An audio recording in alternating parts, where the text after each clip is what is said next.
Waalaikumsalam warahmatullahi wabarakatuh. Selamat pagi. Pagi Bu. Baik, sesuai dengan janji saya Pak ya dengan Ya. Pak bahwa hari ini kita akan melakukan wawancara terkait pengambilan keputusan berdasarkan kebijakan yang tepat oleh seorang pemimpin. Sebelumnya boleh Bapak untuk memperkenalkan diri Pak? Baiklah, saya Agus Fitrianto, Sarjana Pendidikan MSI. Saya saat ini Kepala Sekolah SMP Negeri 1 Batang Layar Leko, Kabupaten Musi Banyuasin, Provinsi Sumatera Selatan. Baik, terima kasih Pak. Untuk pertanyaan yang pertama adalah sebagai seorang pemimpin, bagaimana Bapak mengenali atau mengidentifikasi bahwa sebuah kasus yang sedang Bapak hadapi itu tergolong ke dalam dilema etika atau rujukan moral? Oke, baiklah ya. Kita kepala sekolah itu pertama-tama harus mengetahui dulu apa itu fungsi sebagai kepala sekolah. Jadi kepala sekolah itu selain memimpin sekolah ya, tentu saja dia memiliki kemampuan di segi manajerial sekolahnya. Sudah itu ada pedagoginya juga, ada kewirausahaannya, sudah itu ada visi misi, yaitu nah, untuk membedakan soal itu, permasalahan itu, biasanya Pak Sekolah itu harus memahami dengan analisis dia. Bisa menggunakan analisis SWOT ya. Jadi untuk hambatan-hambatan, ancaman-ancaman sekolah, sudah itu potensi sekolah itu bisa digunakan oleh kepala sekolah untuk membedakan permasalahan yang akan dihadapi oleh sekolah. Oke, baik. Jadi boleh saya simpulkan Pak ya, bahwa Bapak di sini dalam membedakan sebuah kasus termasuk ke dalam dilema etika atau rujukan moral, jadi Bapak menggunakan analisis SWOT. Jadi untuk mengetahui ini hambatan atau permasalahan yang seperti apa. Oke, baik Pak. Pertanyaan yang kedua, bagaimana cara Bapak memutuskan bila permasalahan itu adalah sebuah dilema etika yang mana kasus ini akan membenturkan dua nilai-nilai yang sama-sama benar? Contoh kasus misalnya yang dihadapi kepala sekolah itu ada kasus ya, karena orang tua atau wali murid datang ke sekolah, dia meminta supaya nilai-nilai anaknya itu dinaikkan. Iya, Pak. Dan sedangkan itu sudah berjalan hampir kelas 9 anaknya. Oh, iya. Jadi kalau mau masuk sekolah sekolah lebih lanjut kan biasanya sekolah itu ada jalur khusus, jalur tes kan. Nah, biasanya sekolah yang bagus itu minta nilainya dinaikkan. Ya, nilai syaratnya nilainya tinggi. Nah, orang tua itu pernah datang sekolah minta dinaikkan. Nah, itu kan untuk kepala sekolah itu kan suatu bujukan dilema etika juga, maksud juga bujukan moral juga itu kan. Nah, cuma sebagai kepala sekolah kita harus mengikuti prosedur yang ada ya, itu tidak bisa karena sudah ketentuan, sudah ditekin kepala sekolah bahwa tiap akhir 500 kan sudah ada putusan, itu tidak bisa dirubah lagi nilai-nilai itu ya. Oke, jadi Bapak pernah Pak ya menghadapi kasus bahwa ini sama-sama benar nih. Ya, Namun di sini Bapak melihat bahwa kembali lagi kepada prosedur yang berlaku. Jadi untuk anak ini bahwa dia ingin sekolah ke sekolah yang bagus, tapi orang dilihat dari kondisi nilainya ini sepertinya tidak memenuhi Pak ya, dan orang tua datang kepada Pak, bagaimana kalau nilainya berubah? Namun Pak tetap berpegang teguh pada peraturan prosedur. Oke, terima kasih Pak. Yang ketiga, prosedur apa yang Bapak gunakan dalam menyelesaikan masalah yang seperti ini Pak? Biasanya kita harus ada rencana awal dulu kan, ini akan membahayakan kepala sekolah atau tidak. Sudah itu kepala sekolah bisa juga memanggil guru-guru, dewan guru atau TU juga untuk berdiskusi awal kan dalam menghadapi permasalahan ini. Dari masukan-masukan itu nanti kepala sekolah tentu saja harus mengambil keputusan yang cepat, segera ya, karena ini jangan berlarut. Kalau berlarut nanti di belakangnya orang bisa, ini bisa kepala sekolah ini bisa berubah pikirannya, bisa dituntut atau bisa nanti masyarakat di luar, ternyata bisa kepala sekolahnya bisa minta bantuan merubah nilai. Nah itu makanya itu harus segera diputuskan bahwa itu tidak bisa itu. Jadi Bapak ini pernah ya waktu itu menghadapi masalah seperti ini. Ya, Dan Bapak harus mungkin punya rencana. ya, Ya. kepala sekolah lain juga merasa pernah juga. Nanti Bu Omi juga suatu saat pernah juga ngadapi masalah-masalah seperti ini ya. Jadi Bapak di sini harus punya rencana awal ya Pak. Rencana awal di sini identifikasi dulu apakah ini akan membahayakan untuk instansi ya, atau integritas kepala sekolah seperti itu ya Pak. Jadi setelah itu Bapak akan mengajak diskusi dulu guru dan juga staf dan segera diputuskan. Ya. Sampai berlarut-larut Ya. Pak ya. Oke, terima kasih Pak. Selanjutnya pertanyaan yang keempat adalah dari cara-cara yang Bapak telah lakukan tadi, adakah cara yang paling efektif yang selama ini pernah Bapak terapkan? Oh, kalau cara ini memang sepertinya lebih cepat dalam mengambil keputusan dan keputusan ini lebih akurat seperti itu Pak. Cara yang lebih efektif yang selama ini pernah Bapak terapkan dalam menghadapi dilema-dilema etika yang dalam kasus-kasus Bapak.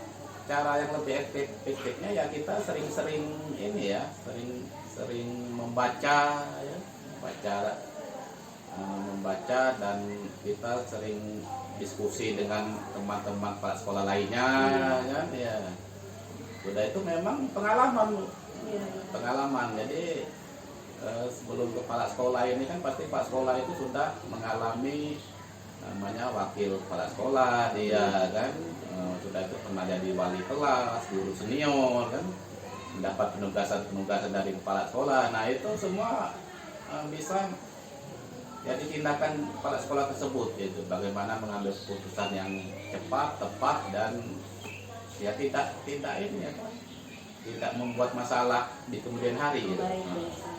Jadi di sini bisa saya simpulkan ada 3 Pak ya yang efektif menurut Bapak. Yang pertama adalah sering-sering mencari referensi dari berbagai sumber, entah itu dari buku, internet dan pengalaman-pengalaman yang sudah terlebih dahulu mengalami hal seperti itu, dan juga diskusi dengan sesama rekan kepala sekolah.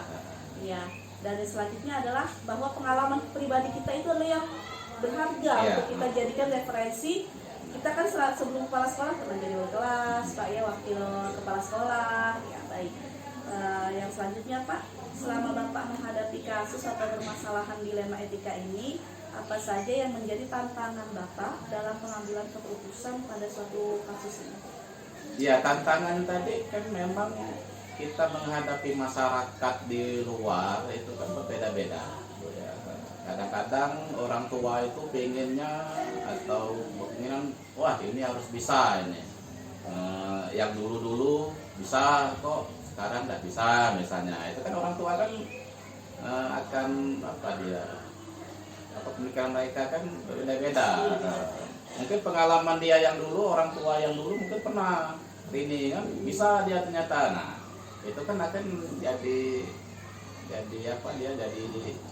pemandangan pemahaman mereka bahwa itu bisa, makanya mereka itu kadang-kadang ngadap kan, udah itu minta bantuan seperti itu kan. Memang kalau kita benar, kita berintegritas pada sekolahnya, sudah kita memiliki background yang kuat, kita memiliki ketegasan, ya tidak ada masalah itu dalam menghadapi. Baik, jadi di sini pandangan masyarakat Pak ya, karena yang memandang bahwa kok kenapa yang ini berbeda, seperti itu Pak ya. Namun kembali kepada ketegasan bahwa kita memiliki prosedur yang benar dalam mengambil keputusan ini. Oke, baik Pak. Apa dalam menangani kasus-kasus dilema etika ini, apakah Bapak punya jadwal khusus atau Bapak langsung menangani pada saat masalah ini terjadi? Ya biasanya itu kalau ada masalah itu kan mendadak itu ya, masalahnya itu kan.